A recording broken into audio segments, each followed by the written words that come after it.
ஜனவரி 1, 2025 உலகம் முழுக்க மக்கள் எல்லாரும் நியூ இயரை கொண்டாடிட்டு இருக்கும் போது உத்தரப்பிரதேஷ் மாநிலத்தோட தலைநகரான லக்னோல இருக்க போலீஸ் மட்டும் ரொம்ப பரபரப்பா இருந்தாங்க.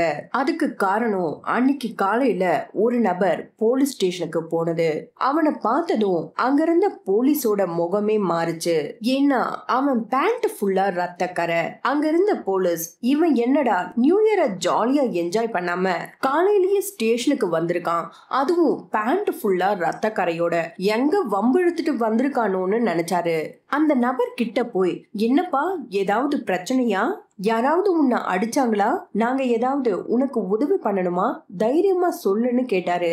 அதுக்கு அந்த நபர், இல்ல சார், எனக்கு உங்க உதவி எதுவும் வேண்டாம், நான் என் சொந்த குடும்பத்தை கொலை பண்ணிட்டேன், கொலை பண்ணதுக்காக ஸ்டேஷன்ல வந்து சரணடைகிறதுக்காக வந்தேன்னு சொல்றான். அவன் சொன்னதை கேட்டதும் ஸ்டேஷன்ல இருந்த ஒட்டுமொத்த போலீஸும் அவனை அதிர்ச்சியோட பார்த்தாங்க. என்னடா சொல்ற, நீ சொல்றது உண்மையா இல்ல பொய் சொல்றியான்னு திரும்ப திரும்ப அவங்க கிட்ட கேட்டாங்க. அதுக்கு அந்த நபர், சார் நான் பொய்லாம் சொல்ல, நான் உண்மையதான் சொல்றேன்னு சொன்னான். ஸ்டேஷன்ல இருந்த போலீஸுக்கும் அவன் முகத்தையும் பாவனையும் பார்க்கும்போது பொய் சொல்ற மாதிரி தோணல. ஏன்னா இது வரைக்கும் எத்தனையோ கேஸ பார்த்திருப்பாங்க. ஒருத்தன் உண்மைய சொல்றானா பொய் சொல்றானான்னு மேக்சிமம் முகத்தை வச்சே கண்டுபிடிச்சிருவாங்க. அவனோட கையில விளங்க மாட்டிட்டு, சரி நீ சொல்றது உண்மைன்னு நாங்க நம்புறோம், உன் குடும்பத்தை நீ கொலை பண்ணிட்டதா சொல்ற, அவங்களோட உடல் எங்க இருக்கு, எங்களை அங்க கூட்டிட்டு போன்னு சொல்றாங்க. அதுக்கு அந்த நபர் முகத்துல எந்த பயமும் பதட்டமும் இல்லாம, என் கூட வாங்க சார், நான் உங்களை அந்த இடத்துக்கு கூட்டிட்டு போறேன்னு சொல்றான். போலீஸ் டீம் அந்த நபரை ஜீப்ல ஏத்திக்கிட்டு போலீஸ் ஸ்டேஷனுக்கு பக்கத்திலேயே இருக்க ஹோட்டல் ஷரண்ஜீத்துக்கு போறாங்க.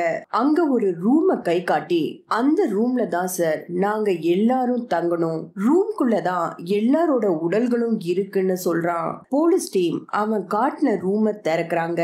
ரூமை திறந்ததும் அங்க இருந்து பயங்கரமான ரத்த வாடை.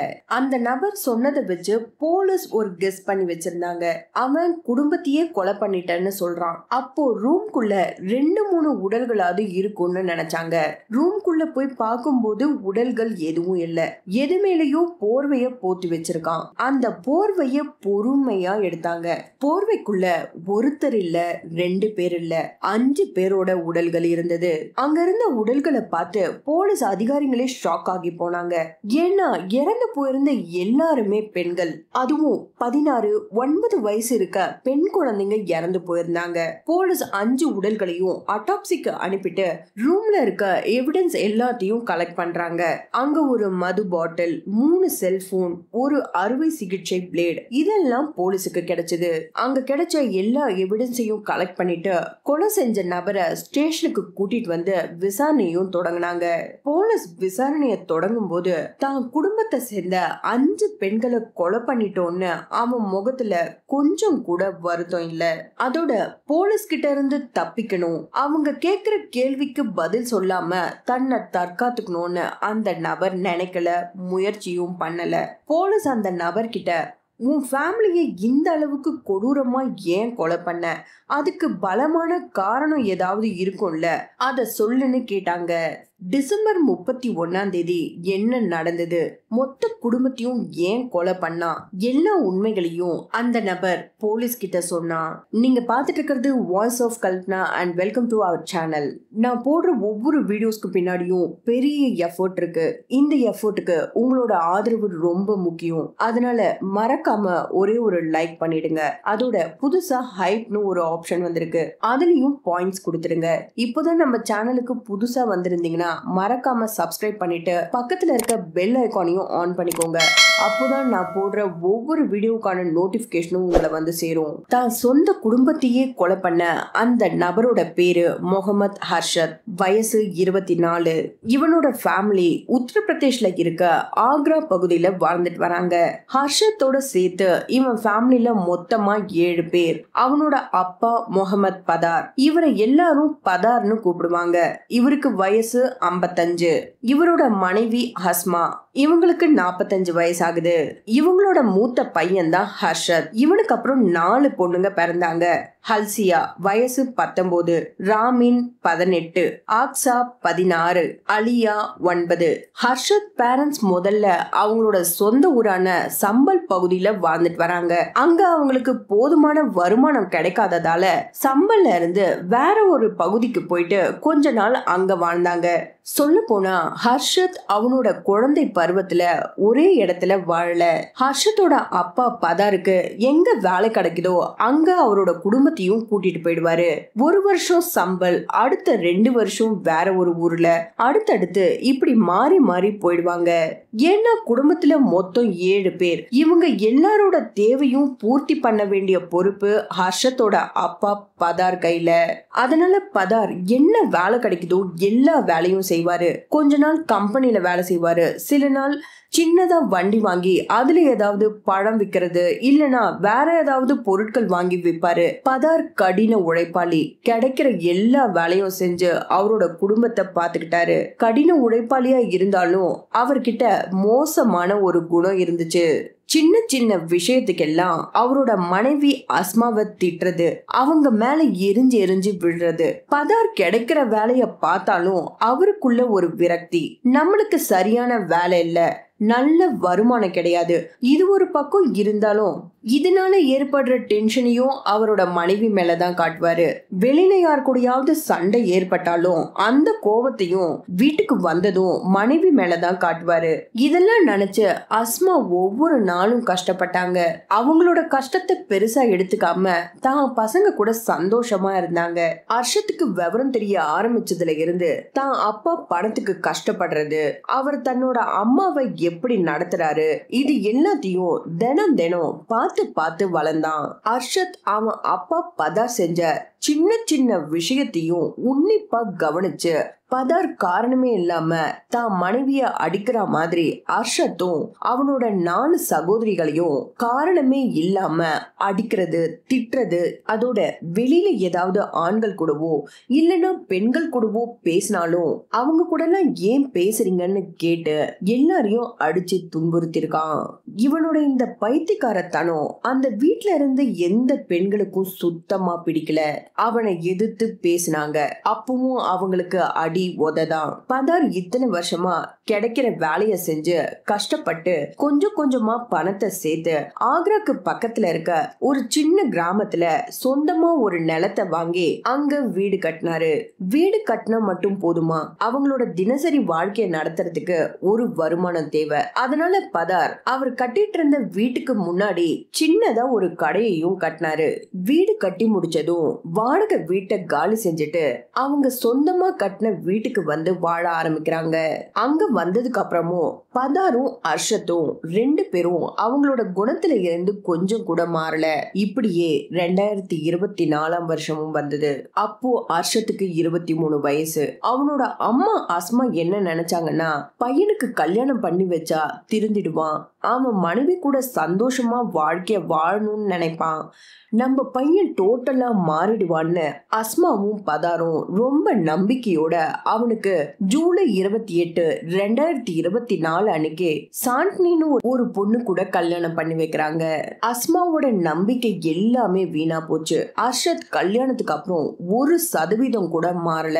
ஹர்ஷத் இத்தனை நாட்களா அவனோட சகோதரிகள் கிட்ட எப்படி நடந்துகிட்டானோ அதே மாதிரி ஒரு படி கூட மாறாம அவன் மனைவி கிட்டையும் நடந்துகிட்டான். காரணமே இல்லாம அந்த பொண்ணு கிட்ட கத்துவான். ஒரு சில சமயத்துல ரூம்குள்ள கூட்டிட்டு போய் அடிப்பான். ஒரு நாள் சாண்ட்னி அவனோட மாமியார் அஸ்மா கிட்ட போயிட்டு, உங்க பையன் ரொம்ப மோசமா நடந்துக்கிறாரு, எதுக்கு எடுத்தாலும் திட்டுறது, காரணமே இல்லாம அடிக்கிறது, என்னால இதெல்லாம் தாங்கிக்கவே முடியலன்னு அழுதுருக்கா. அஸ்மா ஒரு நிமிஷம் யோசிச்சாங்க. இத்தனை வருஷமா நானும் என் பொண்ணுங்களும் தான் இவன் கிட்டயும் இவன் அப்பா கிட்டயும் மாட்டிக்கிட்டு தப்பிக்க முடியாம கஷ்டப்படுறோம். பாவம் இந்த பொண்ணு என்ன பண்ணுவா, இவளையாவது இந்த நரகத்துல இருந்து காப்பாத்தணும்னு யோசிச்சாங்க. சாண்ட்னி கிட்ட, நீ ஹர்ஷத்தை விட்டு போயிடு, அவனுக்கு டிவோர்ஸ் கொடுத்துடு, நான் அவன் அம்மா தான் இருந்தாலும் நானே சொல்றேன், நீ உன் உயிரை காப்பாத்திக்கோ, தயவு செஞ்சு இந்த வீட்டை விட்டு போயிடுன்னு சொல்றாங்க. சாண்ட்னிக்கு முதல்ல தான் மாமியார் சொல்றது வினோதமா இருந்தாலும் அவளும் ஒரு சில நிமிஷம் யோசிச்சா. அத்தை சொல்றது உண்மைதான், நம்ம இங்க இருந்தா சாவு நிச்சயம். அதுக்கு இந்த வீட்டை விட்டு போயிட்டு நம்மளோட அம்மா வீட்டுல இருந்தாவது உயிரோட வாழலான்னு முடிவெடுத்து கல்யாணமான 2 மாசத்திலேயே அர்ஷத் கிட்ட சொல்லாம சாண்ட்னி அவளோட அம்மா வீட்டுக்கு போயிட்டா. கல்யாணமாகி வெறும் 2 மாசம் தான் ஆகுது. அந்த பொண்ணு எந்த அளவுக்கு கொடுமையா அனுபவிச்சிருப்பான்னு நீங்களே யோசிச்சு பாருங்க. அம்மா வீட்டுக்கு போனதும் ஹர்ஷத் கிட்ட எப்படியாவது டிவோர்ஸ் வாங்கணும்னு எல்லா ஏற்பாடுகளையும் சாண்ட்னி செஞ்சா. தான் மனைவி டிவோர்ஸ் கொடுக்க போறான்னு ஹர்ஷத்துக்கு தெரிஞ்சதும் இன்னும் மோசமானவனா மாறினா. இது ஒரு பக்கம் அவனுக்கு பெரிய தலைவலிய கொடுத்துச்சு. இன்னொரு பக்கம் பதார், அதாவது ஹர்ஷத்தோட அப்பா சிறுக சிறுக சேர்த்து வச்ச சொத்து எல்லாத்தையும் ஹர்ஷத் பேர்ல எழுதி வைக்காம அவரோட 4 பொண்ணுங்க பேர்லயும் சரிசமமா பிரிச்சு எழுதி வச்சாரு. இந்த விஷயம் இன்னும் அவனுக்குள்ள வெறித்தனத்தை ஏற்படுத்துச்சு.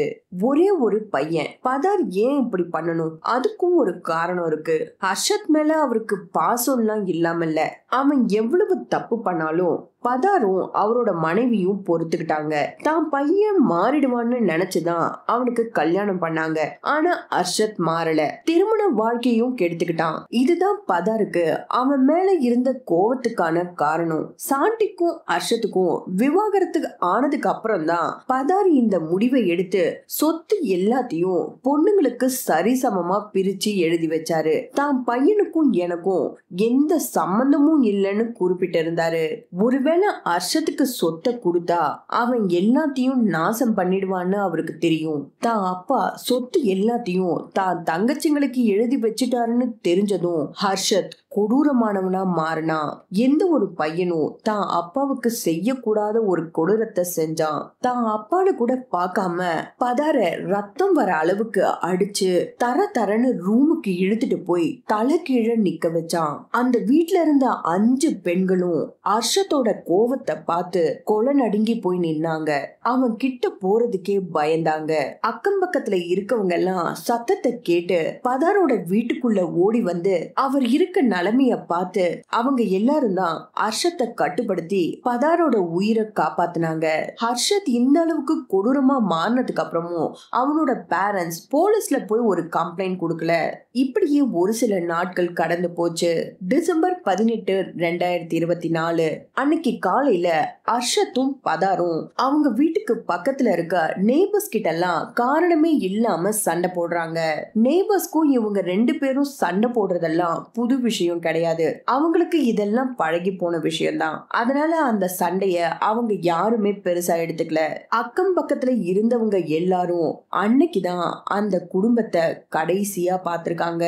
டிசம்பர் 18, 2024 அன்னைக்கு ராத்திரி மொத்த குடும்பமும் ஆக்ரால இருந்து 241 மைல் தூரம் டிராவல் பண்ணி ராஜஸ்தான் இருக்க அஜ்மீருக்கு போயிட்டு டிசம்பர் 19 காலையில அங்க இருந்து ஜெய்ப்பூருக்கும் கிளம்புறாங்க.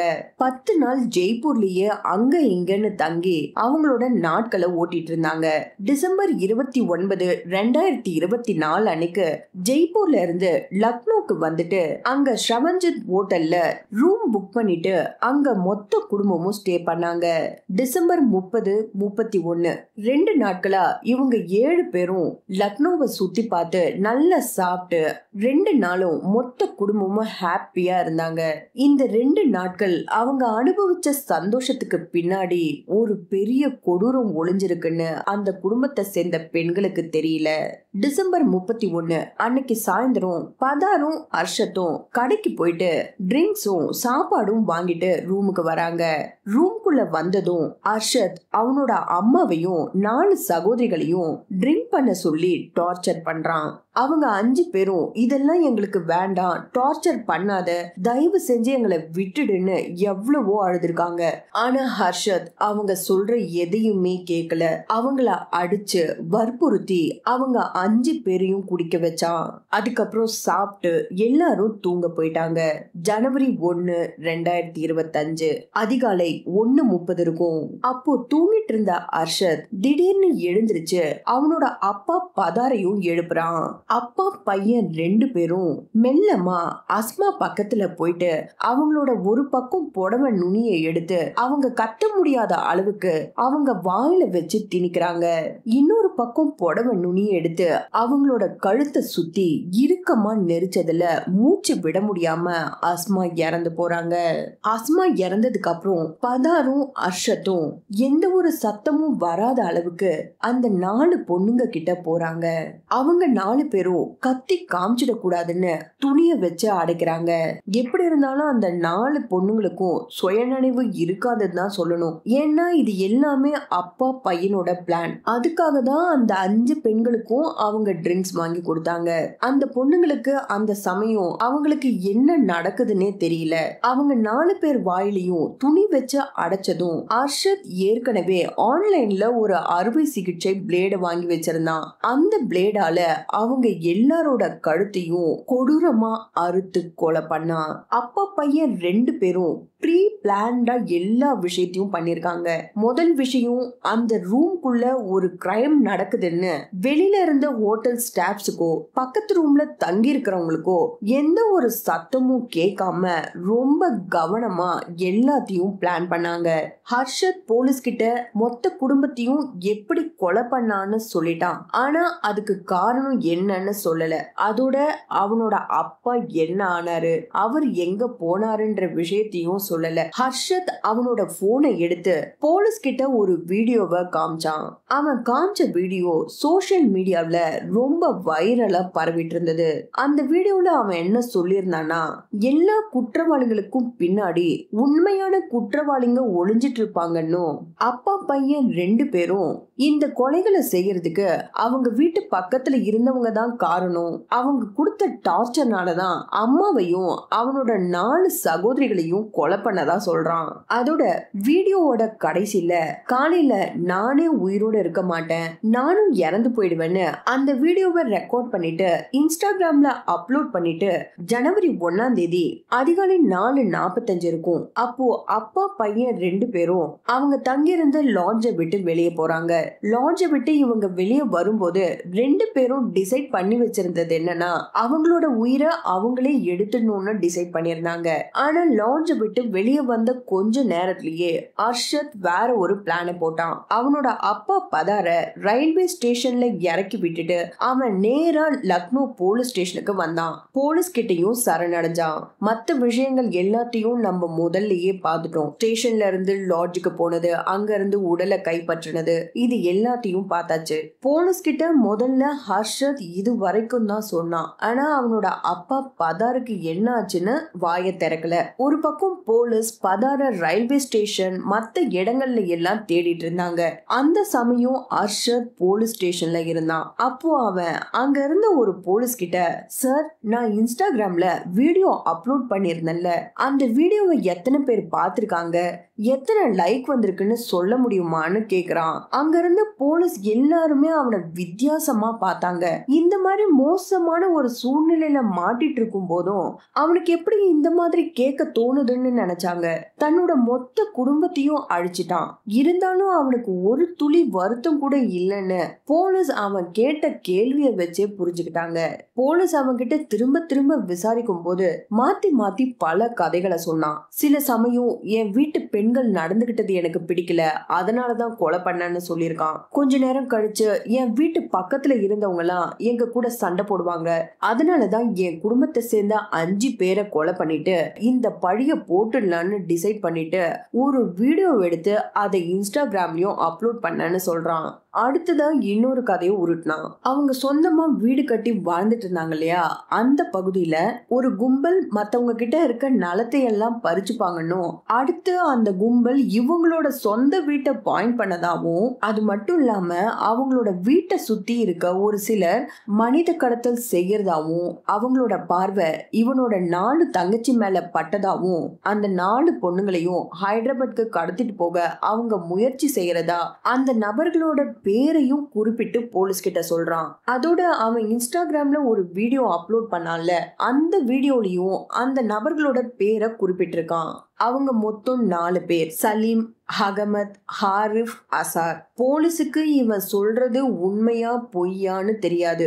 அதனால அவங்க சொந்தமா வீடு கட்டி வாழ்ந்துட்டு இருந்தாங்க இல்லையா, அந்த பகுதிக்கு போய் விசாரிக்கணும்னு முடிவு பண்றாங்க. ஹர்ஷத் வீட்டு பக்கத்துல வாழ்ந்துட்டு இருக்க ஒவ்வொருத்தர்கிட்டையும் விசாரிக்கிறாங்க. எல்லாரும் அப்பா பையனை பத்தி குறையா சொல்லி தள்ளி இருக்காங்க. தினமும் அவங்க வீட்டுல இருந்து அலறல் சத்தம் கேட்டுக்கிட்டே இருக்குமா. அதோட காரணமே இல்லாம பக்கத்துல இருக்கவங்க கூட எல்லாம் சண்டை போட்டுட்டே இருப்பாங்களாம். ஹர்ஷத்துக்கும் பதாருக்கும் கோபம் அதிகமாகிடுச்சுன்னா அவங்க வீட்டு மாடிக்கு போயிட்டு அங்க இருந்து பக்கத்து வீட்டுல எல்லாம் கல்ல தூக்கி எரியறத வழக்கமா பண்ணிட்டு இருந்திருக்காங்க. ஹர்ஷத் போலீஸ் கிட்ட சொன்ன மாதிரி எந்த சம்பவங்களும் நடக்கல. ஒரு கும்பல் நிலத்தை அபகரிக்கிறது, அவனோட சகோதரிகளை ஹைதராபாத்துக்கு கடத்திட்டு போக முயற்சி பண்ணது, இது எதுவுமே நடக்கல. அவன் போலீஸ தவறா வழி நடத்த பார்த்திருக்கான். போலீஸுக்கு லாட்ஜ் ரூம்ல இருந்து 3 செல்போன் கிடைச்சது. அதுல ஒன்னு ஹர்ஷத்துது, இன்னொன்னு பதாருது.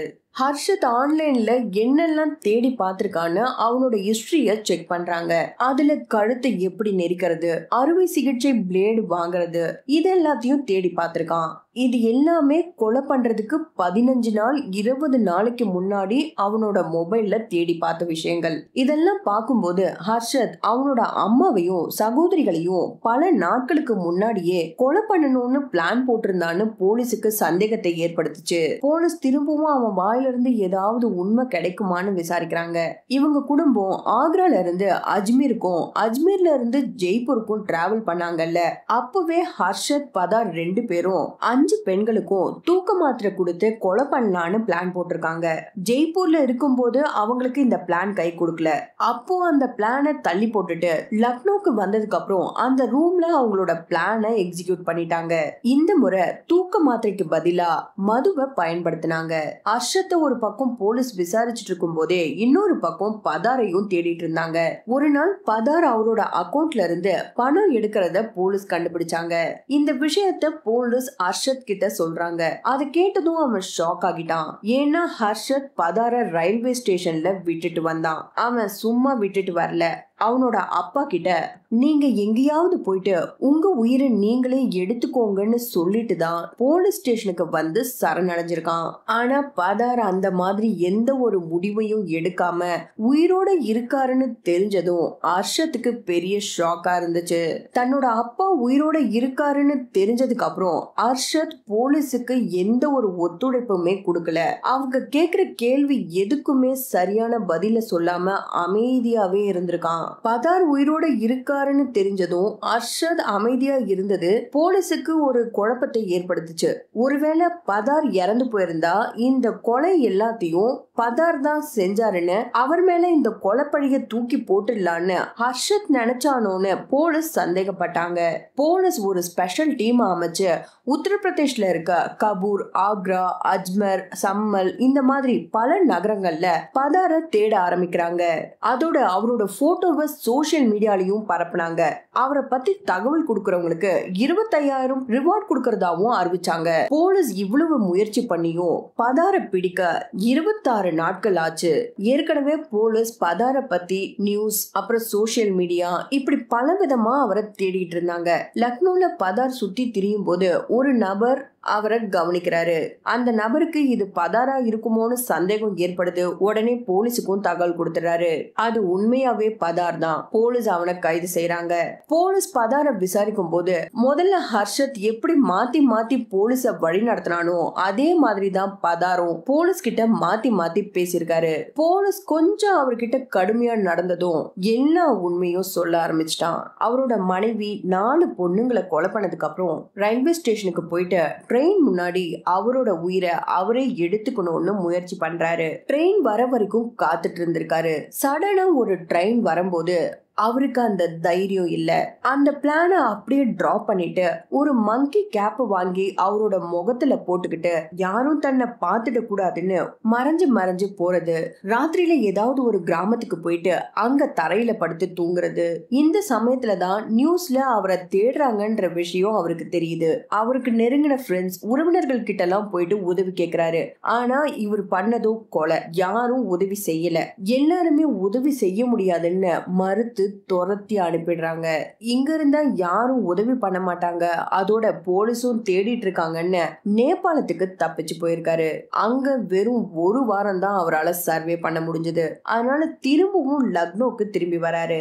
இத்தனை நாள் நீ எங்க திரிஞ்ச இதெல்லாம் சொல்லிட்ட, ஆனா உன் மனைவி 4 பொண்ணுங்களை எதுக்காக கொலை பண்ணீங்க? ஹர்ஷத் இதுவரைக்கும் அந்த காரணத்தை சொல்லல. நீ ஒழுங்கு மரியாதையா சொல்லு, இல்லனா நடக்கிறதே வேறன்னு மிரட்டுறாங்க. கொலைக்கான காரணத்தை பதார் சொல்லும் போது போலீஸுக்கு டென்ஷன் ஆகிடுச்சு. நீங்களே அந்த ரீசனை கேட்டீங்கன்னா இதுக்காக வாடா கொலை பண்ணீங்கன்னு நினைப்பீங்க. பதார் போலீஸ் கிட்ட சொன்னது இதுதான். இவங்க வீட்டு பக்கத்துல இருந்தவங்க கூட அடிக்கடி இவங்களுக்கு சண்டை வரும். அதனால அப்பா பையன் முதல்ல என்ன டிசைட் பண்றாங்க, ஹஸ்மாவையும் 4 பொண்ணுங்களையும் இவங்க 2 பேரும் சேர்ந்து கொலை பண்ணிடுவாங்க. ஹர்ஷத் அவன் சாகிறதுக்கு முன்னாடி ஒரு வீடியோ எடுத்து அதை இன்ஸ்டாகிராம்ல அப்லோட் பண்ணிடுவான். அதுக்கப்புறம் அப்பா பையன் 2 பேரும் அவங்களோட உயிரை அவங்களே எடுத்துப்பாங்க. ஏன்னா ஹர்ஷத் ஏற்கனவே அந்த வீடியோல பக்கத்து வீட்டுக்காரங்க கொடுத்த டார்ச்சர்னாலதான் இந்த கொலையெல்லாம் செஞ்சேன்னு மென்ஷன் பண்ணியிருந்தான். ஒருவேளை அப்பா பையன் 2 பேருமே இறந்து போயிருந்தாங்கன்னா போலீஸ் கைக்கு அந்த வீடியோ கிடைக்கும். வீடியோவை ஒரு ஆதாரமா வச்சு பக்கத்து வீட்டுல இருக்கிறவங்க எல்லாரையும் போலீஸ் கைது செஞ்சிருவாங்கன்றது இவங்களோட எண்ணமா இருந்தது. இந்த ஒரு சின்ன விஷயத்தினால அந்த மொத்த குடும்பத்தையும் கொலை பண்ணிருக்கானுங்க. ஹர்ஷத் பதார் 2 பேரும் நெய்பர்ஸ பழி வாங்கணும்னு தான் சொந்த குடும்பம், அதுவும் அம்மா சகோதரி இவங்க எல்லாரையுமே ரொம்ப கொடூரமா கொலை பண்ணிருக்காங்க. இந்த கேஸ் இன்னும் கோர்ட்ல நடந்துட்டு தான் இருக்கு. கொலை செஞ்சவங்களே போலீஸ் கிட்ட கொடுத்த வாக்குமூலம், ரூம்ல கிடைச்ச ஆயுதம், அதோட ஹர்ஷத் வெளியிட்ட வீடியோ, இந்த எல்லா ஆதாரங்களும் குற்றவாளிகளுக்கு எதிராக இருக்கிறதுனால அவங்களுக்கு சரியான தண்டனை கிடைக்கும். நீங்க இந்த கேஸ பத்தி என்ன நினைக்கிறீங்க? மறக்காம உங்களோட கருத்துக்களை பதிவு பண்ணுங்க.